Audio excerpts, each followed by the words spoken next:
Stock market क्यों गिरा आज? रीजन क्या है मार्केट गिरने का? कल भी गिरा, आज भी गिरा। I think the biggest reason is US federal reserve की कमेंट्री। वैसे रेट कट तो किया है, स्ट्रेट थर्ड रेट कट किया है, ऑलमोस्ट 1% से रेट कट्स हो चुके हैं। बट फिर भी मार्केट ने निगेटिवली क्यों रिएक्ट किया है? इसका रीजन है जो कमेंट्री दी है, उसमें उन्होंने बोला है कि कैलेंडर ईयर 2025 में वो सिर्फ 2 बार ही रेट कट करेंगे, ऐसा उन्होंने प्रेडिक्शन दिया है।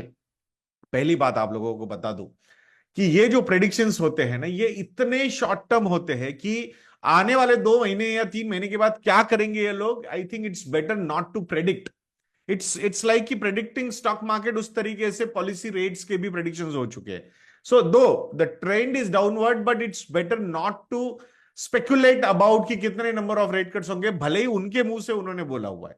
Still I strongly feel it is better not to focus too much on that, because data जिस तरीके से आएगा वो उस तरीके से सारी चीजें होंगी। बट स्टिल ये पर्टिकुलर सिचुएशन कि स्टॉक मार्केट क्यों गिरा है, ये पर्टिकुलर चीज थोड़ा समझने की कोशिश करते हैं। क्या बोला है फेडरल रिजर्व ने कि भाई रेट कट्स का जो पेस होगा वो स्लोर होगा। And that was quite disappointing for the markets, specifically equity markets की अगर हम बात करते हैं। क्योंकि जो एक्सपेक्टेशन थी कि जो एग्रेशन के साथ रेट कट शुरू हुए थे, ऐसा लग रहा था भाई धाड़ धाड़ धाड़ धाड़ करके 50-50 बेसिस पॉइंट के 3-4 रेट कट लेंगे कि क्या ये मतलब सब्सिक्वेंट मीटिंग्स में। तो वैसा तो होता हुआ दिख नहीं रहा। Slower rate cuts it means higher yields.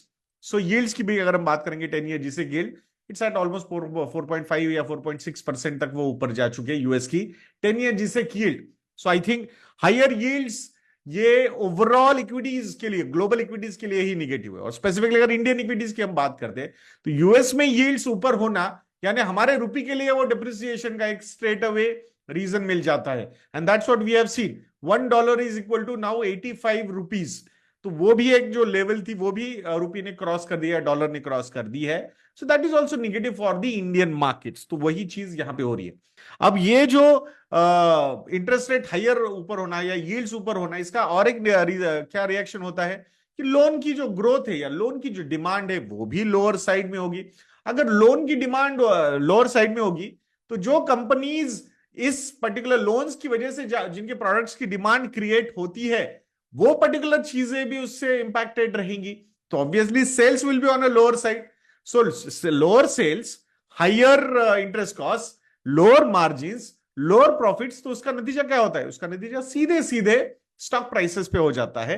And that's what is happening currently. तो ये सीसॉ बैटल्स जो है ये चलते रहने वाले हैं। उसके पीछे का और एक रीजन बताता हूं। आप बोलोगे यार इसमें नया क्या है? बिल्कुल, स्टॉक मार्केट में कुछ भी नया नहीं है, सब चीजें हो चुकी है और वही चीजें रिपीट होती रहेंगी। तो ये समझना भी उतना ही इंपॉर्टेंट है। अब थोड़ा सा हिस्ट्री पे चलते हैं कि हिस्ट्री यानी कि लास्ट 1 ईयर में क्या क्या हुआ है। पहली बात तो लास्ट 1 ईयर में जब सेंसेक्स 70,000 से 86,000 तक ऊपर गया था, तो ये इतना यूपर जाने के लिए भी बहुत बड़े रीजंस मार्केट में नहीं थे। ये भी समझना उतना ही जरूरी है। ये जो मतलब मार्केट में एक यूफोरिया, इंथुजियाज्म जो क्रिएट हुआ था, आई थिंक वो भी कहीं ना कहीं शांत होने की जरूरत थी। तो 86 से जब 77,000 तक वो सेंसेक्स नीचे आया था, तो उसके पीछे के रीजंस थे कि भाई over valuation, too much of returns, consolidation, फिर slow down in economic activity and all those things. तो ऐसी बहुत सारी चीजें चेंज हुई है क्या? नहीं, ऐसे कुछ ज्यादा चेंज नहीं हुआ है। So then from 77,000 to again coming back to 82,000 Sensex, इसके पीछे जैसे रीजन नहीं थे, तो I think then we did not find out the reasons why it went up immediately. वैसे ही अब रीजंस ज्यादा हमने ढूंढने नहीं चाहिए। तो मुझे लगता है कि ये seesaw battles in the markets are actually beneficial for you because in the lower markets you will acquire more number of units. जो एक अल्फा जनरेट करना है आगे जाके हमें, तो उसके लिए ये काफी बेनिफिशियल हो सकते हैं। दैट्स वाई कि ज्यादा इस पे फोकस मत करिए। अपने फाइनेंशियल प्लानिंग के राह पे जो आप चल चुके हैं उस पे ही रहना है आपको। फाइनेंशियल गोल्स के हिसाब से आपके सारे इन्वेस्टमेंट्स होनी चाहिए, होराइजन के हिसाब से एसेट क्लास सिलेक्ट होना चाहिए।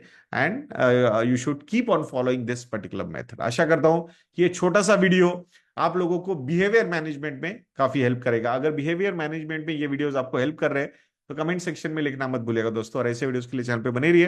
वीडियो को लाइक करना, शेयर करना और चैनल को सब्सक्राइब करना बिल्कुल मत भूलना। नेक्स्ट वीडियो में मिलते हैं। जय हिंद।